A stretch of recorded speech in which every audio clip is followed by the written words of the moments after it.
I remember in college, I was in this a cappella group, and our director he was hard on us. And it wasn't ever out of a place of just being hard just for the heck of it. He was hard on us, he pushed us, and it was because he saw a potential in us, or he saw greatness in us in areas that we couldn't see it for ourselves. I think about so often. I remember every Christmas I would get sick. Truly bronchitis, it would be pneumonia, it would be cough and cold, fever.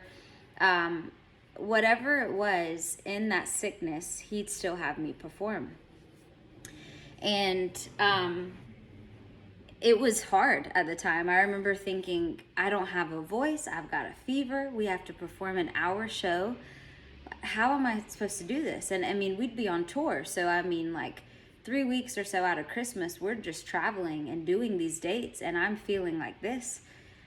And I will never forget whenever I would get off that stage and I would finally be able to lay my head on the pillow at night, I would think to myself, wow, I did not know I could do that. I didn't think I could actually get on that stage with a smile on my face and perform feeling the way I felt. And the smile be real, like that I was actually happy to still be singing in the midst of everything I was dealing with internally. And not only did I do it, but I would do it well still.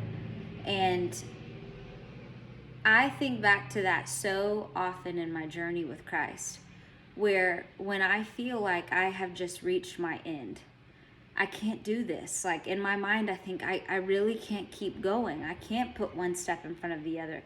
This is too hard. I'm exhausted. This is too much. I think back to that time so much because it reminds me there is so much more strength within you. You have so much more in you than you realize. And this especially goes for my sisters right now that are walking through separation and divorce. You have so much more in you than you realize. When I was going through that separation, I would wake up tired. There's a level of mental exhaustion when you're grieving the loss of something that's still breathing, someone that's still breathing. And you can't explain it. You can't try to, formulate it. It just is what it is. You wake up and you are what you are. And it's like, God, there is nothing left of me. I need you to bring the increase, or I need you to help me in this state and in this place. And it's amazing because when I look back on that year of separation, I always would wake up thinking, how am I going to get through the day? And then the night would come and I got through the day. Was it easy? No. Was it simple or just something I didn't have to think about? No. I mean, I was fighting for each moment. And I believe that time in the singing group that I was in, as odd as this sounds, it prepped me for the time of separation.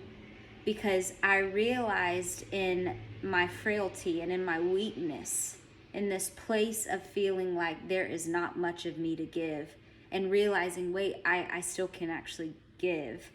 It prepped me for then being a mom, and when I'm sick, I can still take care of my kids. And then in turn prepped me for separation. When I'm grieving and just distraught, I can still be here for my children and for myself. So what we walk through and our seasons that we face, don't discredit the season that you're in.